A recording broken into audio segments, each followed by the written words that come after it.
Yes, that's what I'm saying. Don't feel sorry for Kamala. Sisters, don't feel sorry for Kamala. God saved Kamala's edges. And this is a message, sorry to point, for the sisters in the room. Brothers, you can stay here. You may get, you may catch some strays, but it's not intentional. But these are for the sisters because we can relate. Black women, do you know the power we have and how other demographics, you can love us, hate us, fear us, men are intimidated by us because of our resilience, our power, our intelligence, our unbreakableness. Child, yes, she lost, and I know she felt a type of way,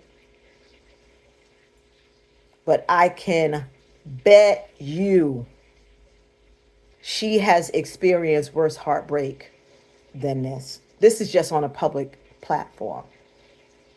And I think we're more heartbroken now. She worked her behind off, but that's just who she is, and that's how we are as women. And all of the work that we put in, and we do not get acknowledged for it. We always have to wait, stand in line. But the one thing, they could never take that away from us. And that's what they're so afraid of. And it's a men thing. And it's a D thing. With men, it's a D thing. So the fragile egos for our brothers that, just couldn't, that had so many questions and wanted to, all of a sudden, you are a philosopher and want to pick apart what she is and what she does. But what could you couldn't do 10% of what she did and hold it together with grace. Why that attack? Fragile egos, my brother. And I don't know why. Does this country have y'all that messed up and feeling that insecure?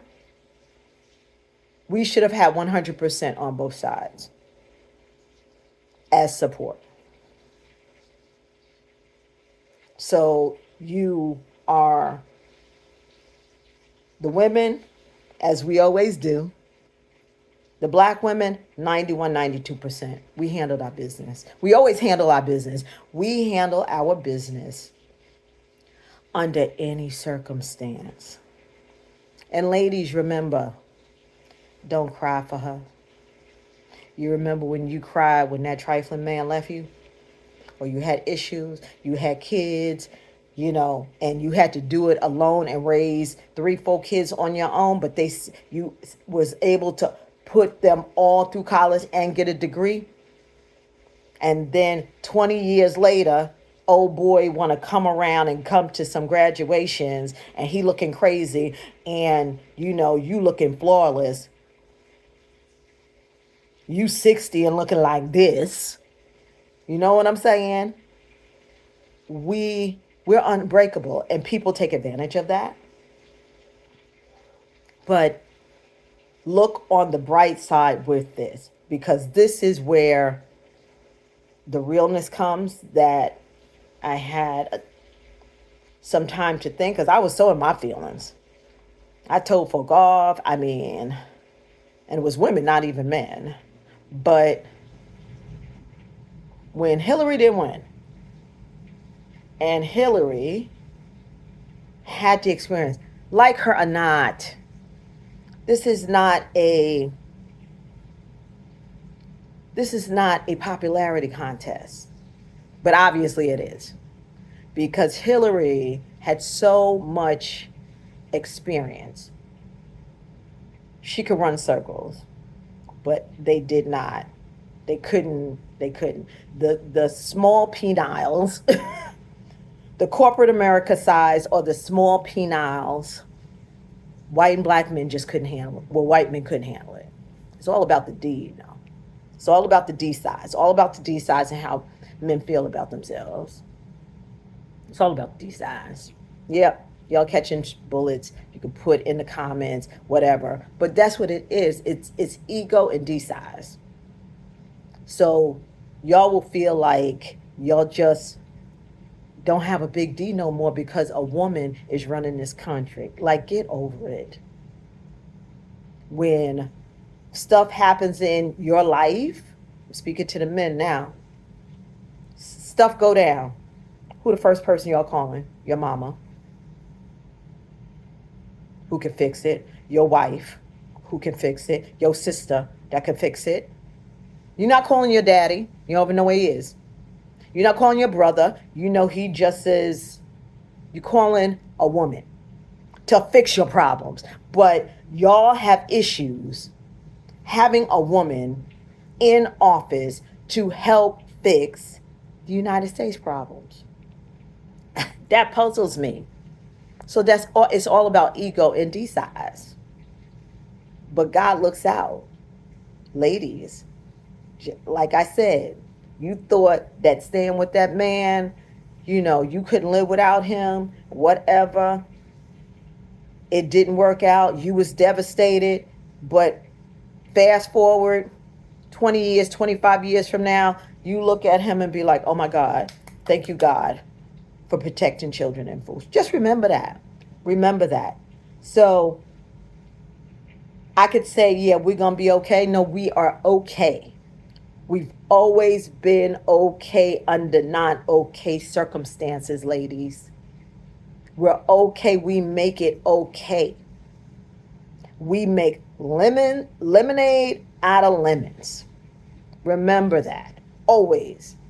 We are phenomenal women. Maya Angelou said that way back. All the way to the Bible and Ruth. That's where we come from. And then just some fun fact. Do you know how many African countries, and this may just be, I'm reaching a sign that we need to just take everything full circle, because the USA, we crying like, oh my God, I don't know what to do. I don't know what to do. You got an American passport.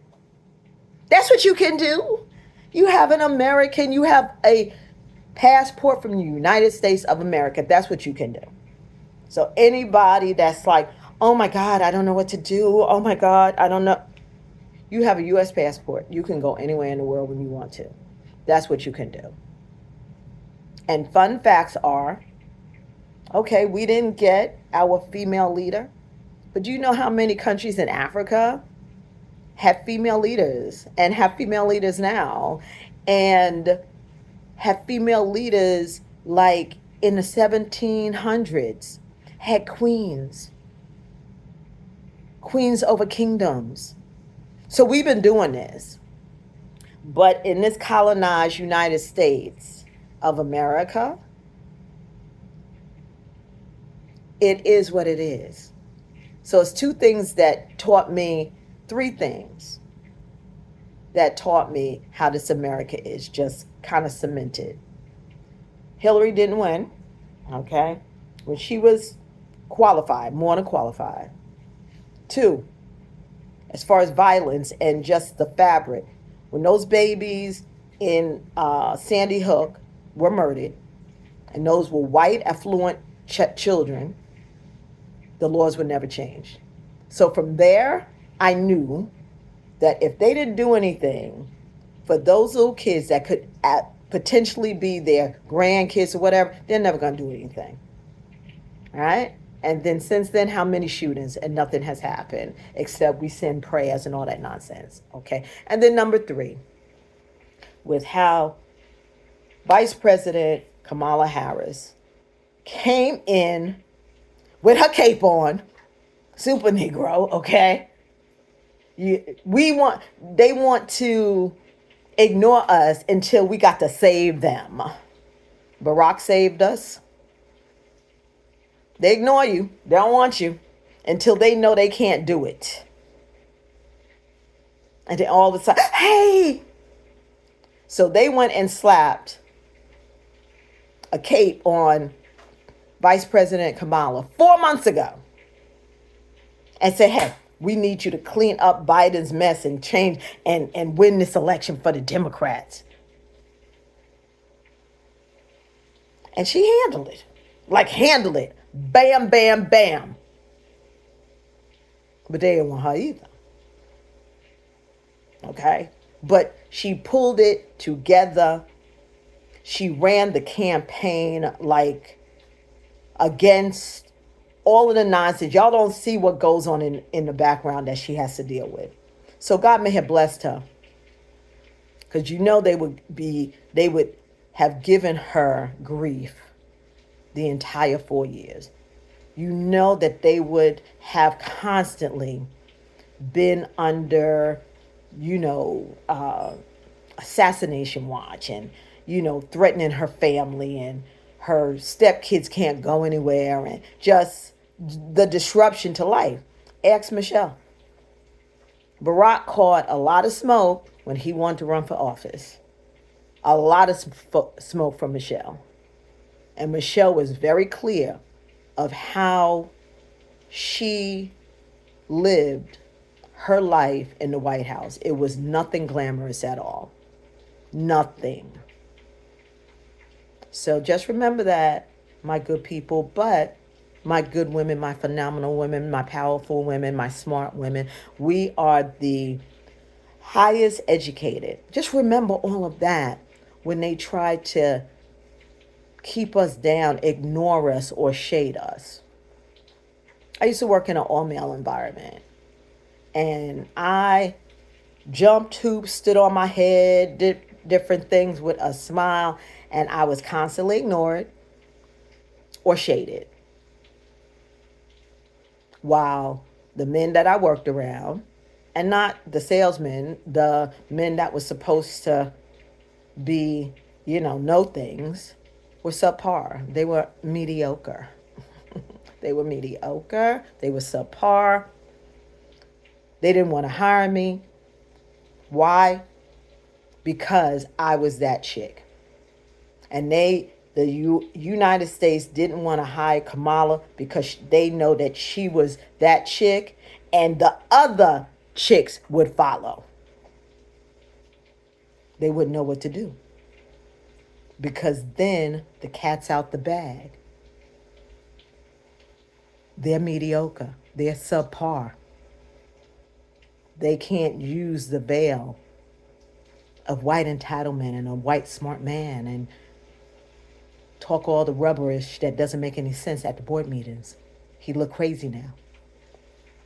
Because the public will see what intelligence really looks like. That's what they were scared of. So people, stop feeling sorry for Kamala. You did. God did her a favor. God saved her edges, and I bet you anything, quiet as it's kept, she probably didn't want it anyway, or she probably would have ran at that time.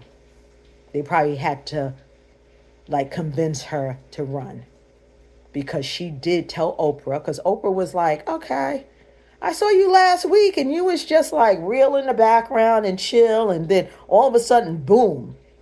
And Kamala said then, I ran because of my duty. Because she knows what she would have been in store for. So even though the loss probably hit her ego like it would no one wants to lose. But she probably had a sigh of relief. Because nothing now will happen under her watch for the next 4 years. Just remember that, y'all. I want y'all to have a great day, but also talking about the Queens of Africa, get your passport. Get your passport. And jump on my live at 9 p.m. every night. I will be talking about each country, 54 countries in the continent of Africa, to travel to and to live Also, DM me because I do have an Africa only travel book and relocation guide. So just wanted to get on, say good morning, stop crying, stop being in your feelings, be happy because now this should give you the ammunition to handle your business and now take it to the next level. That's all.